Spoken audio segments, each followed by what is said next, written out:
तो मैंने आपसे पूछा था यामचा और फ्रीजा में से कौन बेहतर है टीम के लिए, तो आप सबने मुझसे कहा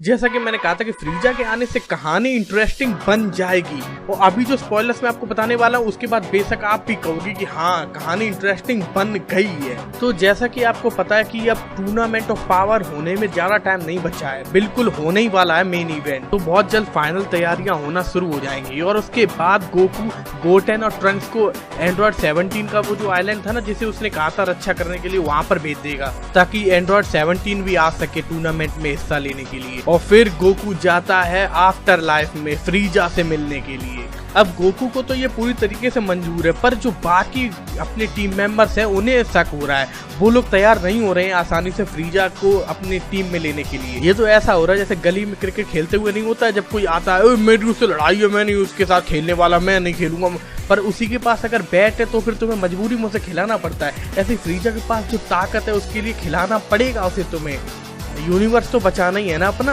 और इसी सब के बीच जो असली इंटरेस्टिंग चीज है वो भी हो रही है, वो ये है कि जो गॉड ऑफ डिस्ट्रक्शन है यूनिवर्स 9 वाला, जिसका नाम है सीड्रा। और गॉड ऑफ डिस्ट्रक्शन अगर नहीं पता आपको क्या होता तो वही जो प्लेनेट और वगैरह चीजें तबाह करते रहता, मतलब उसे जो उसकी पसंद नहीं है वो उसे उड़ा देगा, सीधी सी बात। और यही उसके काम में होता है, तो ये करने के बाद उससे कोई जेल वगैरह भी नहीं होती। तो जो यूनिवर्स 9 है उसकी यूनिवर्स 7 से वैसे भी हो चुकी है लड़ाई अच्छी खासी जैन एग्जीबिशन मैच में ही। तो एक तरीके से अब उसे पता चला है कि फ्रीजा भी होने वाला है अपनी टीम में। तो ये बात सुनने के बाद उसकी खोपड़ी घूम जाती है गॉड ऑफ डिस्ट्रक्शन की। वो कहता है कि ऐसे तो मेरा यूनिवर्स तबाह हो जाएगा, क्योंकि उनका मोर्टल लेवल भी बहुत ही ज्यादा कम है, सबसे कम लेवल की। टूर्नामेंट ऑफ पावर में जो यूनिवर्स भाग ले रहे हैं वो यूनिवर्स है जिनका मोर्टल लेवल कम है जैन ओसामा के हिसाब से। तो मोर्टल लेवल के ही वजह से ये पूरा टूर्नामेंट ऑफ पावर हो रहा है। और फ्रीजा के बारे में जानने के बाद बेशक वो सोच रहा होगा कि यार फ्रीजा को कैसे हराएंगे हम लोग। इसी वजह से उसने प्लान बनाया कि फ्रीजा को हिस्सा लेने से पहले ही टपका दिया जाए। तो अब यहाँ से जो बात है ये बिल्कुल साफ नहीं है, या तो वो कोई असासिन भेजेगा जो कि फ्रीजा को खत्म कर, और उन असासिन में हिट नहीं होगा तो ये मत सोचना हिट को भेज देगा, क्योंकि हिट यूनिवर्स 6 का है, वो खुद अपनी ट्रेनिंग में बिजी होगा, वो नहीं है जाने वाला इन छोटे मोटे कामों के लिए टाइम वेस्ट करते हुए। तो फिर वो कौन हो सकता है? वैसे यूनिवर्स 9 का जो जैन एग्जीबिशन मैच था उसमें सबसे ताकतवर बंदा था बरगामो। तो मुझे लगता है कि या तो वो बरगामो को भेजेगा या फिर खुद आएगा लड़ने के लिए फ्रीजा को हकाई करने के लिए एकदम खत्म। जैसा कि मैंने एक बार पहले भी वीडियो में बताया था कि दूसरे गॉड ऑफ डिस्ट्रक्शन दूसरे यूनिवर्स में जाके बुरे लोगों को खत्म कर सकते हैं। अपने वीरस ने ही जमासु को खत्म किया था यूनिवर्स 10 में जाके।